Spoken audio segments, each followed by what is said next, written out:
अगर अच्छा लगे तो थाली बजा के खाली प्यार साधु राउर देशभक्ति गीत गा दिए।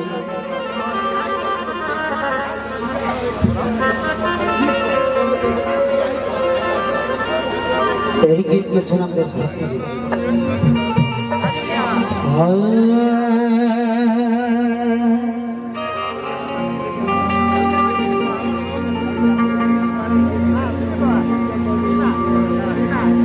कवन गलती के सजा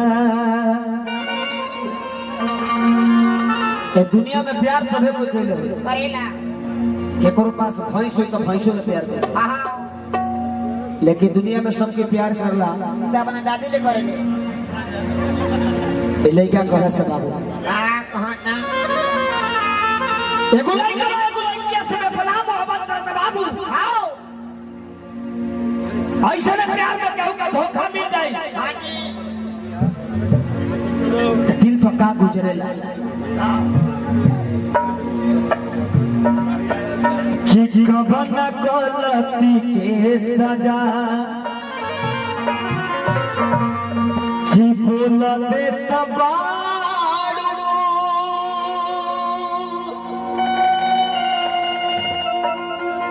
जान ले ली तोहरो जुदाई हो कि 4 बजे भोरवा में रोज के मिललका अरे बहुते सताई हो 4 बजे भोरवा में रोज के मिललका बहुते सताई हो अब गलती के सजा बोला दे तबा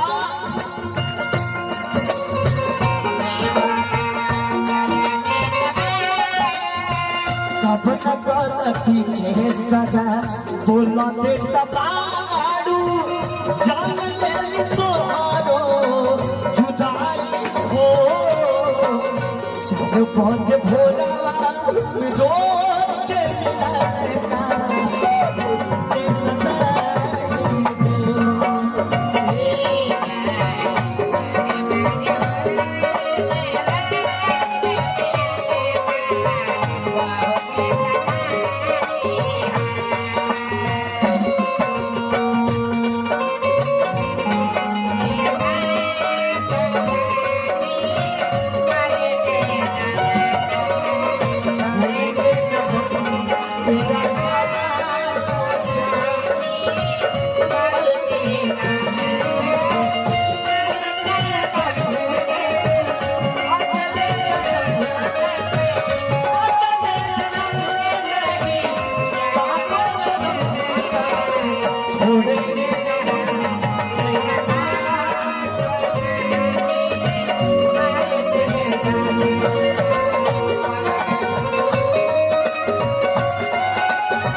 जरा पाने की चाहत में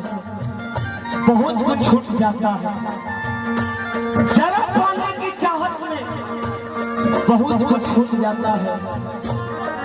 नदी का साथ देता है, समंदर रुक जाता है। मोहब्बत लिखने और पढ़ने में बड़ी आसान दिखती है मेरे दोस्त, मोहब्बत निभाने वाले को पसीना छूट जाता है।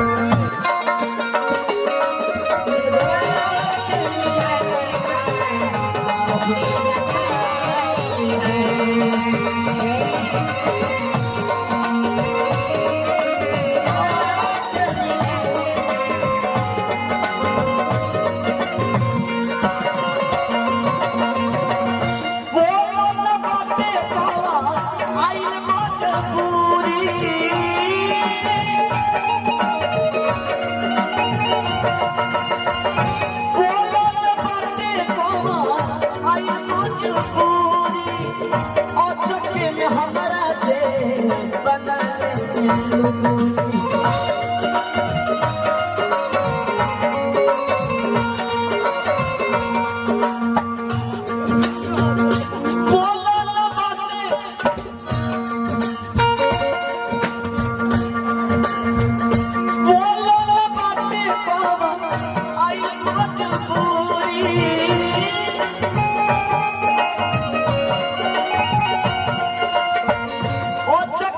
हमरा से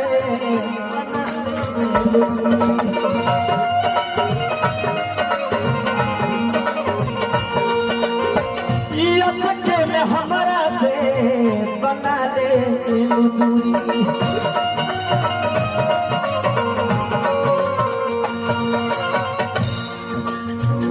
जिए नदी हमके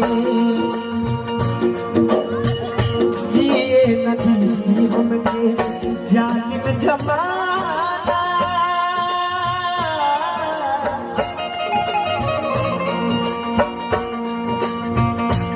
हमरा दीपक बाबा की तरफ से बहुत बहुत पुरस्कार जिए नदी हमके जालिम जमाना यह सोच सोची रोवाई हो बज भोरा रोज के मिलाना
कृपया दूरी बनाए, प्रदूषण न फैलाएं, जगह में